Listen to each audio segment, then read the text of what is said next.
Okay. Hello and welcome to the next episode of Faith in Flagler. Thank you very much for joining me. I'm your host, Brian McMillan, and I have Greg Peters, the Parkview Church pastor. Thanks a lot for being on the show, Greg. Yeah, it's an honor, Brian. Thanks so much for making me one of your early guests. And I've enjoyed the opportunities that we've worked together in the past. I've really appreciated your journalism. In fact, I would say the last interview you did with me, I felt like you made me better than I was. So, I don't know about that, but you were one of my first on the list as well. I'm hoping to meet, as many of the faith leaders as I can as I go yeah. throughout this journey. But so I wanted to kind of start out by talking about, um, I want to talk about the Bible. That's really what I want to do mostly. I wanted to hear a little bit about what's going on in your church as well, but I'm just as I read the Bible myself and like with my family, and I'm just always, I just have all these ideas of what's going on, and I'm just curious. I want to talk to people who are the experts, the pastors who study it, and it's hard to feel like you're an expert on something like the Bible. But hold on one second. Okay. I want to grab mine here. So Okay. we've been reading the book of Acts, Okay. and I'm not doing any kind of gotcha weird questions, I promise. But Good. so Philip in Acts 8 Hmm. meets with the eunuch from Ethiopia, and he's sitting on his chariot and he's reading the book of Isaiah, which kind of blows my mind anyway. Right. I don't know how they got a hold of the book of Isaiah, this Ethiopian eunuch, but Hmm. Hmm. he tells this guy, Philip tells this guy, and we use the King James version in Okay. my house, but Okay. I just love the poetry of it. But he Uh-huh. says, Philip said, "If thou believest with all thine heart, thou mayest," meaning you can get baptized if you believe with all your heart. But that phrase, "if thou believest with all thine heart," Uh-huh. I was wondering if you could kind of opine on that a little bit. Like, what does it mean to believe with all your heart? Yeah. Well, that's a great question, and it's a great text. You know, the word believe is a really the center, it's at the center of the gospel. Mm-hmm.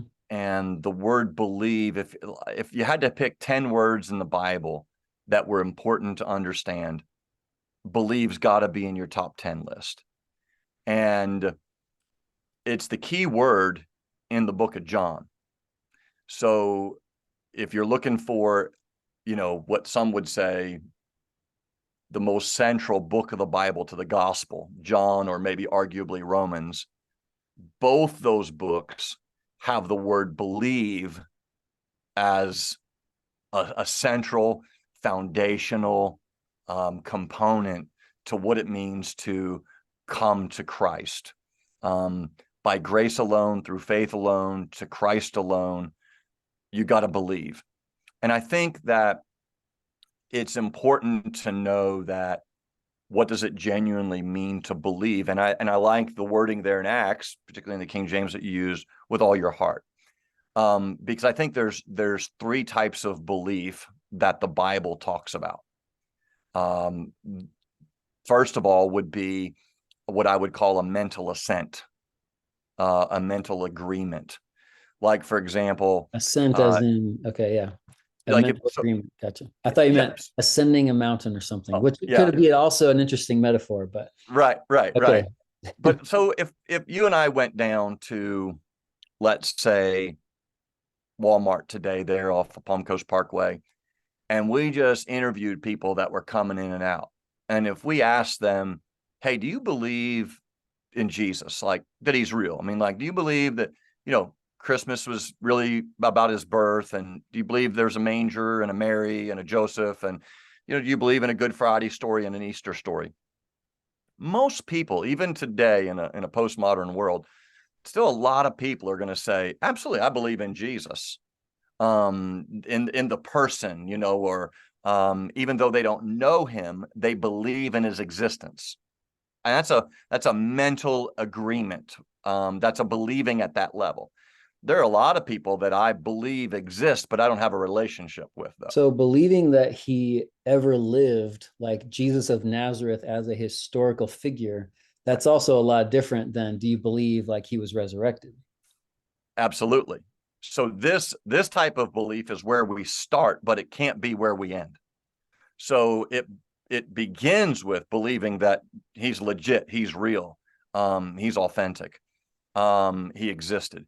So I think there's an intellectual belief, and then secondly, there's an emotional belief that the Bible talks about.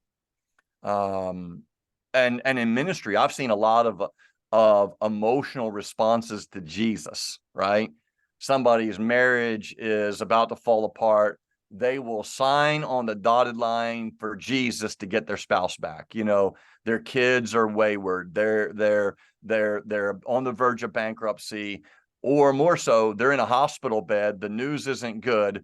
And I mean, all of a sudden, Jesus is on the tip of their tongue, at the front of their mind, at the center of their conversations. They want prayer like they've never had before. Give me Jesus, right? So there's an emotional belief, what I would call. Sort of like a longing for it to be true, maybe? I think that would be part of it. Okay. And now here's the downside to an emotional belief. In the book of James, it says that the devil believes and trembles. Yeah.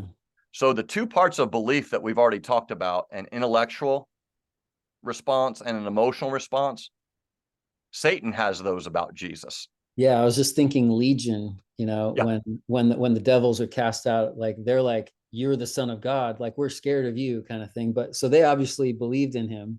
right. Yeah. They had an encounter. They had an experience. They know he's real. They know he's legit. And then, of course, if the devil thinks about his end, he's going to have an emotional response to that. So the devil believes and trembles. Okay. So what that means is if the devil and his demons believe from a knowledge-based standpoint in the existence of Christ, and they have an emotional response to him, then that would just say to me, if that's all I have on my belief system, then that's not enough, because the devil, we know the devil's not going to heaven. He's rejected that whole thing.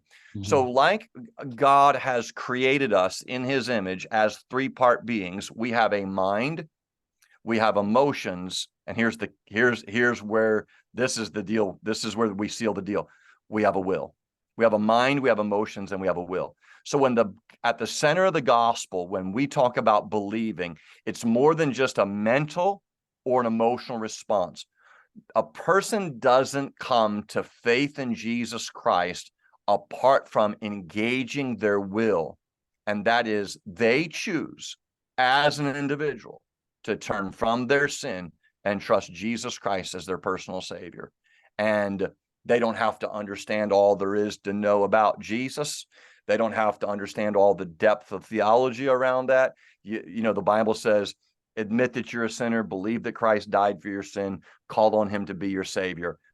That, to do those things, to come to faith in Jesus, we got to get through what I would say is that threefold cord that can't be broken. It's a mental, it's an emotional, but then it's a volitional with your will response. And I think if you believe with all your heart, right?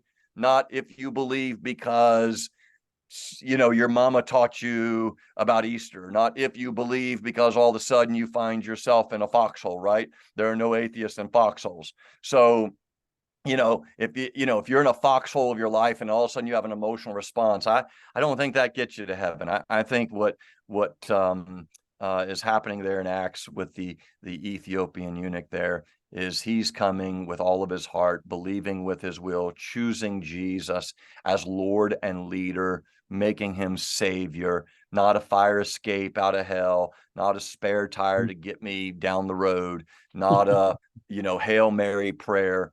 I'm turning away from. I've failed.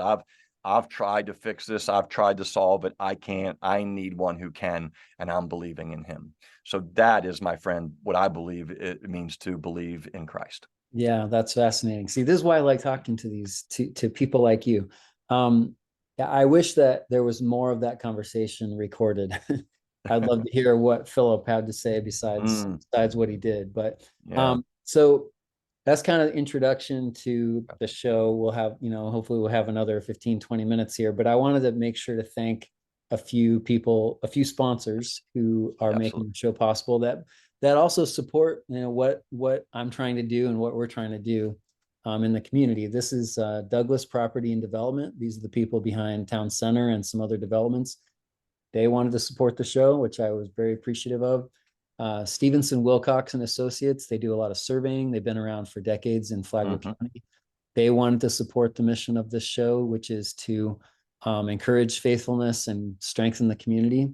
And then also Big John's Appliances, which is associated with Open Door, Reentry and Recovery. Yep. So anyway, thank you very much to those three companies for supporting the show and kind of making it possible. So I threw out a Bible verse that I was kind of pondering about, and I was just curious. I know you're on sabbatical, right? Mhm. So Right. you probably haven't read the Bible at all while you've been away. You're just taking a big break from it all, right? No, I think that part of my sabbatical is to expand and grow my own soul. Okay. Um, Well, I want to hear about that. So tell me uh, something. Tell me about a Bible verse or a phrase or a word or something that has meant something to you personally while you've been, on this sabbatical. yeah, that's great. So this is the second time I've been on sabbatical in 26 years at Parkview. Our current policy is, 26 years at yeah, Parkview. Wow. yeah, yeah, it's crazy. For some reason, I wasn't thinking it was even in existence that long. And Yeah, you've been there the whole time? this started it, did my wife and I in 1997. I'm sure I knew that, but anyway. Okay, so go ahead. What? So anyway, our policy currently at our church for a number of years now has been that every pastoral staff member gets a sabbatical every 7 years. So this is my second one. So obviously we were well into existence, before we set this policy in motion. But what I learned from my first sabbatical was that I had too many goals and too many lofty ideas. So I felt better prepared going into this sabbatical to rein it in, to not. Some people never have any lofty ideas and never have any lofty goals. For you to have too many, it's kind of a luxury. But so Yeah, you're trying to rein them in, simplify. I was. And so, I thought about it from multiple dimensions. I thought about it, this is funny, from a physical dimension. What were some things I wanted to do? So I set out to increase the number of push-ups I could do. Just something simple. I'm boy, I don't even know. I guess I am 7 weeks into my sabbatical and I've like tripled the number of push-ups I can do. So that was And just how many? How something fun. many are we talking about? Well, that was what I was afraid you were going to ask. So You shouldn't have brought it up if you didn't want to no, say no, how okay, many. okay. All fair, all fair. So I started with 10 and I'm at 35 now. Very good. So this That's is 35 over the course of a day or in a yeah, row. fair question again, without stopping one time. Very good. So, Very good. so some physical goals, some social goals, some things I wanted to do. But obviously, the most important thing is spiritual. So I did a couple things. I went to Amazon before I got on my sabbatical, and I bought. I'll even show you. I bought a $7 pack of pens, Mhm. and it's the kind of pen that doesn't bleed through on Bible paper. And then I have obviously as a pastor, I have a bunch of Bibles, and I went out and I bought on Amazon a brand new Bible, even got my name engraved on it there. And what I like about this Bible is it's and I'll just kind of go to where I started in thought I'm going to read through. I was a little overzealous, even knowing I needed to not be overzealous. And I thought I'm going to read the whole New Testament during my sabbatical, which I think could be easily done if one were just trying to make your way through. Yeah. So instead, what I just decided to do was I wasn't in a hurry. I'm not in a hurry. I started in Matthew, and what I like about it is I just can kind of take notes right there in the So there's a column. big margin for notes. Big margin, So I mean, I can just kind of, I don't even know if you can see it, but I can just kind of Yeah. write down what my thoughts are. And it really isn't like, some of them aren't even like, you know, you know, here's one. So Matthew 6:19, you know, don't lay up for yourselves treasure on earth where moth and rust destroy and where thieves break through and steal, but lay up for yourselves treasures in heaven. And so then here was my response to it. May my greater focus be on sending ahead than squandering here. May my giving of my resources bring my heart into greater alignment with heaven. And so just, you know, what's the Lord saying to me? What's he speaking to me as I read through, instead of maybe the whole New Testament, maybe just the Gospels. And then one thing that I know during my busy schedule that I can get away from, that's a really good habit for me to participate in a daily spiritual experience, is journaling. And so I just brought a journal, and I have journaled more on my sabbatical than I would ever journal. Mm-hmm. And some of it would, if you read it, some of it would sound like prayer, and some of it would sound like just giving of thanks, and some of it would just be the cries of my heart, and some of the things I'm struggling with, to be honest with you, that I'm trying to wrestle to the ground. I didn't know pastors struggled with anything. I saw, you know, a friend of mine ministers to pastors. He's getting ready to go to West Virginia to meet with a large group of pastors next week. They sent a survey in advance to those pastors to kind of get some feedback as he goes to help them. And do you know that the survey revealed that 30% of the pastors are struggling with addiction right now in their life? 30% of pastors in West Virginia are struggling with their own addiction. I wonder what, you know, the general population does. It might not be that much different. It might be a lot more. I don't know, but just like normal people in some ways, I guess. Huh? Yeah. Listen, I say all the time, I'm a broken man preaching to broken people.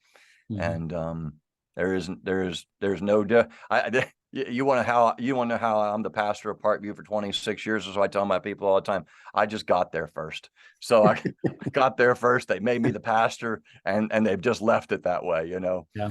But on a serious note, though, the opportunity to read through at a pace where I just can kind of take in, understand, where I can journal, those are some of the spiritual elements I'm just trying to incorporate. That's great. I mean, again, making these words that have survived all these thousands of years that we believe are holy is making a personal relationship with them is kind of what it's all about. It seems like to me that they can actually guide, you know, they can actually be a guide. If, you know, slow down a little bit.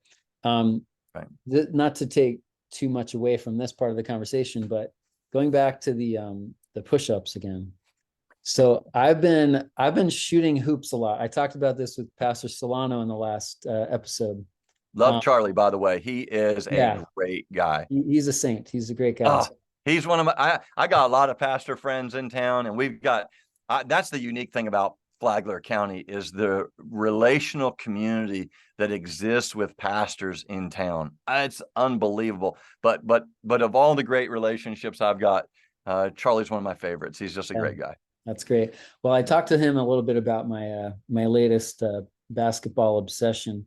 So I'll like track, you know, how many 3-pointers I'm making and free throws. So I'm trying to improve on it for no good reason, just similar, you know, I'm trying to just, but it's interesting. It becomes like this sort of form of meditation almost, where you're like focusing on this goal, you know, and you're basically eliminating anything else in your mind. And a lot of thoughts and like metaphors for things that I'm like doing as I'm shooting that seem to be related to spiritual lessons. And I was just curious if, you know, you're a pastor, so you can come up with a sermon on the spot, given any possible object lesson, right? So have you had any spiritual lessons come to mind that are related to trying to do push-ups, you know, as something as simple as that? Yeah, I think it is, for me, it's just around the discipline of doing it. Yeah. because I quite honestly, I've done this before, and I got to 75 push-ups before, Wow, very nice. and my goal was 100, and I didn't reach the goal. So I thought, okay, well, here's, I just need to buckle down, be disciplined. And that's a struggle. I don't know. I don't know. Maybe there's a few rare breeds out there or rare birds out there who just are, normally mechanically disciplined.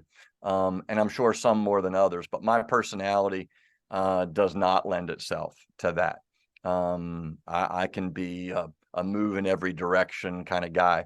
So for me, it really has just been about the discipline of it and reminding myself of the importance of discipline, and whether it's opening up your Bible or whether it's praying or whether it's doing push-ups, there's a discipline element there, take up your cross daily, and follow Christ. Yeah, I found that one thing that came to mind this week when I was shooting around is like when I'm keeping track of the number of shots I'm making versus when I'm just letting my mind wander and shooting, I think it's very different. Obviously I don't track it, so I don't know how many I'm making.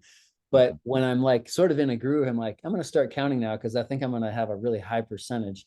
And then I realize that I'm not making as many as I thought. And it's like, because I'm shooting and I'm paying attention to it and I'm like remembering, how to do this better, then I start making more. And I think that I was like, this is kind of like going to church, or like you're kind of giving yourself this little accountability measure.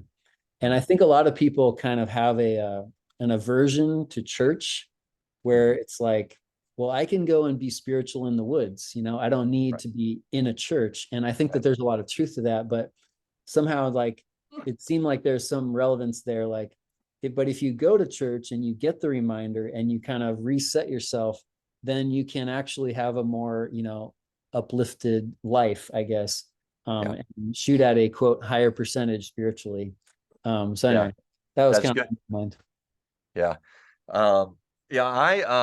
It's funny, even as a pastor, I find myself leaving church every weekend thinking, boy, I needed that.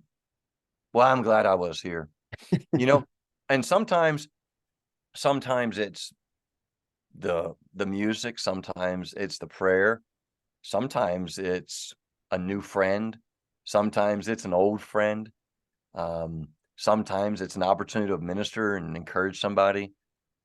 You just never know what God's going to do when you show up at his house on his day with his people. It's just, to me, I'm so glad we're not a building, we're a family. And to me, that's what church is. And I, quite honestly, I've got one of the positives for me over my sabbatical is I've sat under preaching at another church and I've been blessed. I mean, deeply blessed. My wife and I leave talking about it, I'm snapping pictures on the screen. I'm going up to the speaker afterwards and telling them what spoke to my heart. I'm taking notes in my phone. My wife's doing the same thing. But also at the same time, while I've really enjoyed my sabbatical from that standpoint, I've also missed my own church family, because the relationships aren't as deep in the church where I've been going. But I know that relational community, and we're super blessed, from our elders to our staff to our church family. Gospel community, such a blessing. So I don't care where you go. You don't have to go to Parkview. That's exactly what I was going to say. I mean, if people think, go to this church, go to that church, like if you go to a church, period, then you're going to feel like you're part of the community as well, not just part of like one particular church or anything like that. I think it can really uplift anybody to just go. And so encouraging church attendance, no matter what it is also kind of one of my goals in doing this. And so I wanted to ask you though a little bit about the addition going on. I drive by there all the time in Belterre Parkway, and I see the building going up. And first of all, I was sad to see, I think that means that there's no basketball court there now. Is that? They're trying to figure out where the basketball court gets to go after all the reshuffling, but But Yes. tell me about, like, how Parkview is growing, and what is that new part of the building going to be used for? Yeah. Yeah. Thanks for asking, Brian. We're super excited. And so the new facility is going to be a new auditorium. So we're going to go from seating like 450 to seating 750, 800. Hmm. So we need the space. We're currently doing 4 services, and it's been insane. And this is such a That's why you need a sabbatical. well, listen, well, it is in part, truly, but our staff does such a great job. There was a time and a season in ministry where, man, I was doing everything, but I only do 4 things at Parkview. I preach, I cast vision, I build relationships, and I shape culture. Those are the 4 things I do. So daily operations and all that stuff is handled by our team. I've got an executive pastor, been with me 16 years, Derek Overton, just doing a phenomenal job. And I could go through my whole staff. They're awesome. In fact, I talked to my brother last night. I texted him and I said, so funny thing, I texted him, I said, it was like almost 10 o'clock. I texted him and said, hey, call me. I got a golf story for you. And so I played in an event yesterday and our team won. So I was all excited about that. So anyway, he called me and I said, all right, while we were on the phone, I said, hey, tell me, give me an update on the building. So a lot of exciting things. My brother Barry is running the project. So they just put the roof on. All the trusses are on, all the roofs on. He told me like in the next 2 weeks they'll pour the second story floor, because on the front of it, on the front elevation, there's a 2-story classrooms and office suite, and then right behind it is the auditorium. I think like in 4 to 6 weeks, the interior walls will be up. They've already started demoing some of our current building. So you'd have to be there to understand it, but it's not just adding, it's demoing. And we had a building that we built just 4 years ago. And the grand master plan was that would eventually become the lobby. So they're knocking the walls down there, opening that up. That's going to be the lobby. So we've had to really kind of shift things around. And then the crazy thing about it is, so like our church knows I'm on sabbatical, and summertime is normally down for any church in America. Mm-hmm. And but it's been crazy. So last summer, during the school year, we would run, 11, 1200 on a weekend. Last summer, we were in the nines, low nines, and then this summer, we've been right around 1300 in the summertime. This is combined attendance on the services, or doing what? All 4 services. Okay. Yeah. Yeah. Okay. All 4 services combined. We're 1250, 1300 in the summertime. Oh, So that would put us 15, 1600 in the fall. And we've got to build. It's just crazy I don't even know how we sometimes pull off what we pull off under construction, people parking everywhere. So it's great. I'm so thankful for our team. And I've told them, I'm like, you know what? I'm so excited that this wave of growth has happened while I'm on sabbatical, because it just reminds all of us, this is about Jesus, and about the work of Christ in our community. So, and Palm Coast is growing. And so we're thankful for that. We've got more opportunities than we've ever had. Our kids ministry, our student ministry, our young adults ministry. We've hired 3 pastoral staff members this summer. And so just growing and able to minister to the whole family and to reach out into the community. That's why I love Charlie so much. Like, my man is all about the community and making a difference. And, my thing for Parkview is that if we ever closed our doors, I want the city to miss us. That's kind of a mantra that I live by. Like, man, if Parkview shut down, I want the paper to be like, where did they go? Like this, we need them. What happened? So I want to have that kind of influence and impact on our city. So I'm excited about all the things that we're able to do right now. yeah. I mean, just the fact of showing up, like you said, those people going to church. I mean, that doesn't mean that their problems are solved in life. It means that they want to go and find solutions. And I always think of, faith and belief. Like, faith is kind of putting is an action, and so if you show up, you're exercising your faith. And I believe that God sees that and recognizes it, and it allows him to kind of pour out blessings on you, even if you do something as simple as just showing up to church, because he knows that your heart's in the right place, even though you might not be perfect, obviously. Yeah. But one of the things that I know I always associate with Parkview is standing in line, in a really long line with all these kids in costumes, and it's really hot outside, and we're waiting to get to the front of the line so we can go through the trunk or treat. Right. And I know that it might seem like a little small thing, but that trunk or treat is such a great event, and so many people go there. Everybody goes there that I know, it seems like. Yeah. Yeah. But it seems like it's such a real way to be part of the community. And it brought me to, this is my last question, talking about this idea of the city on a hill, because that's what I think about with trying to like in the Sermon on the Mount, Jesus says, let your light so shine.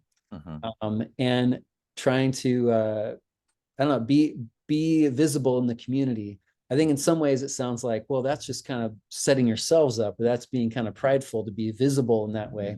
But Jesus said to be a city on the hill. And I feel like that's one thing that Parkview is doing well, with a lot of other churches doing similar things, but is to be visible, have these events that are just great community get-togethers. And I just wondered what does it mean to you to have those, and to try to think of yourself as a city on a hill, if you do that. I'm putting words in your mouth, but no. You're right. And I think our church has become known for some really big events, but at the end of the day, that they may see your good works and what? Glorify your Father, which is in heaven. Yeah. So we're just pointing to him. That's all we are. It can't be, you don't want to be known as the trunk or treat church. You want to be known as the Jesus church that has a fun party on Halloween, right?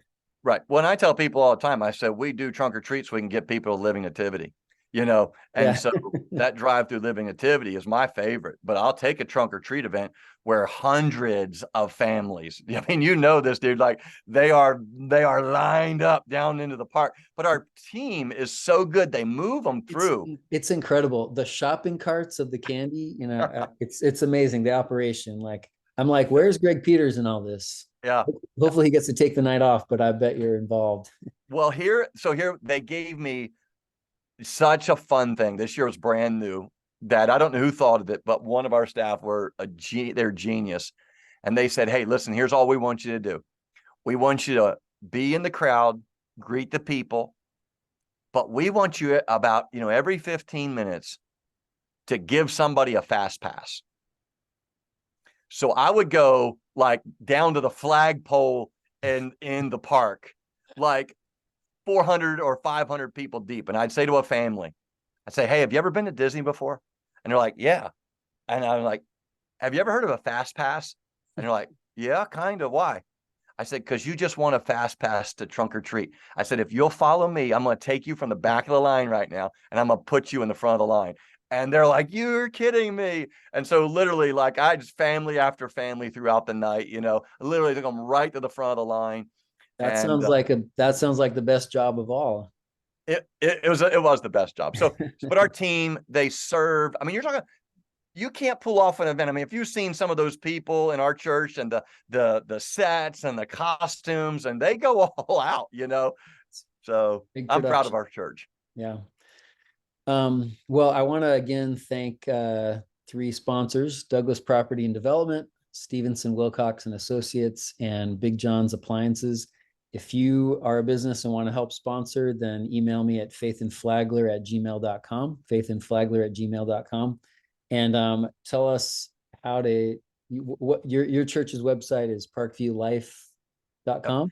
Parkviewlife.com. And boy, I'm not good at all the social media stuff, but I know we're Facebook, Instagram, YouTube channel. Our team has really stepped up our online worship experience so people can engage with us online. Hardly anybody that visits our church has not already heard me preach, so you can go online, catch services.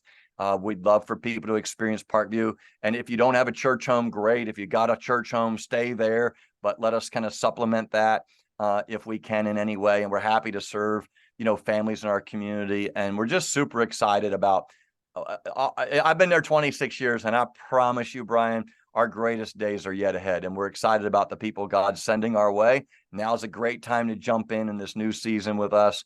And a special thanks to you. I think that you're going to scratch an itch here, and people are really going to enjoy these kind of conversations. I think you're going to get some great feedback. I can't wait to share with my church what you're doing. And Great. I know that a couple thousand people are going to enjoy this just that are a part of Parkview. Great. Well, I hope if you watch this, next time you see Greg Peters, ask him how many push-ups he can do. And hopefully it's a lot more than 35. Hopefully it's 110 by then, but got to be something more than 35. Thanks again, Greg, and I'll see you around town. God bless you, buddy.